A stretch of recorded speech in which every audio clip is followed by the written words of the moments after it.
In 1940, Dick Briefer's 8-page feature, New Adventures of Frankenstein, an updated version of novelist Mary Shelley's Frankenstein, was published in issue 7 of Prize Comics, and this is generally considered to be the very first proper horror comic to be printed. And through the 40s, horror comics grew in popularity thanks to publishers like Charlton Comics, EC Comics, Timely Comics, and Atlas Comics. Probably one of the most well-known publishing houses for horror comics was EC Comics. EC Comics was a company originally founded by Maxwell Gaines, and it specialised in educational and child-oriented stories. But when EC Comics was handed down to Max's son, William, the comics being produced for EC soon took a very different turn. William, or Bill as he was known, took the company in a new direction, producing a line of successful comics like Tales from the Crypt, Revolt of Horror and The Hunt of Fear. Beginning around the late 1940s, the comic book industry was thrown into turmoil, with mounting public criticism for the content of comic books and their potential harmful effects on children.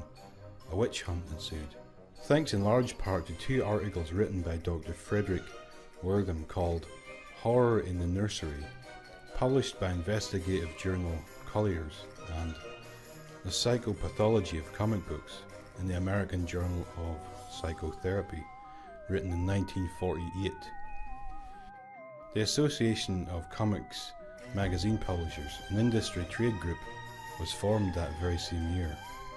Probably the most damaging to comics around that time, however, was the publication of Frederick Wortham's book Seduction of the Innocent, and a highly publicised congressional hearing on juvenile delinquency, which cast comic books in an especially negative light. It wasn't just horror comics that were affected. Wortham went on to say that Superman was un-American and even a fascist. Horror comics, by their very nature, were bound to be struck a heavy blow during this upheaval. A federal investigation led to a shake-up in the distribution companies that delivered comic books and pulp magazines across America. From there, sales plummeted drastically, and several companies went out of business entirely. Bill Gaines, founder of EC, not wanting to go down without a fight, called a meeting of his fellow publishers and suggested that the comic book industry get together to fight outside censorship and help fix the industry's tarnished reputation. The industry avoided outside censorship by creating the self-regulatory Comics Magazine Association of America and the Comics Code Authority that placed severe restrictions on violent comic book genres. Crushing the creativity that made horror comics what they were, publishers were now forbidden from using the words terror or horror in the titles and on the covers of their comics. They were also forbidden from depicting zombies, werewolves, vampires and other gruesome characters.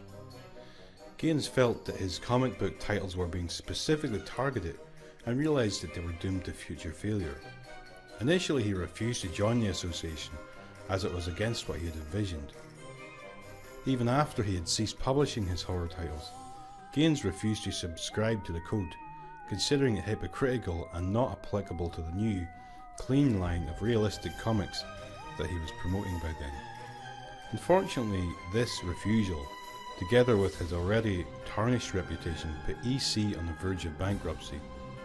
Eventually Gaines relented and accepted the code, but by this stage the damage was done. Distributors refused to pass his titles along to newsstands, and with that Gaines abandoned comic books completely. He chose to concentrate his business on EC's only profitable title at the time, Mad Magazine, which had recently changed to a magazine format. After distributor Leader News went bankrupt in 1956, EC was left with over $100,000 in unrecoverable debt.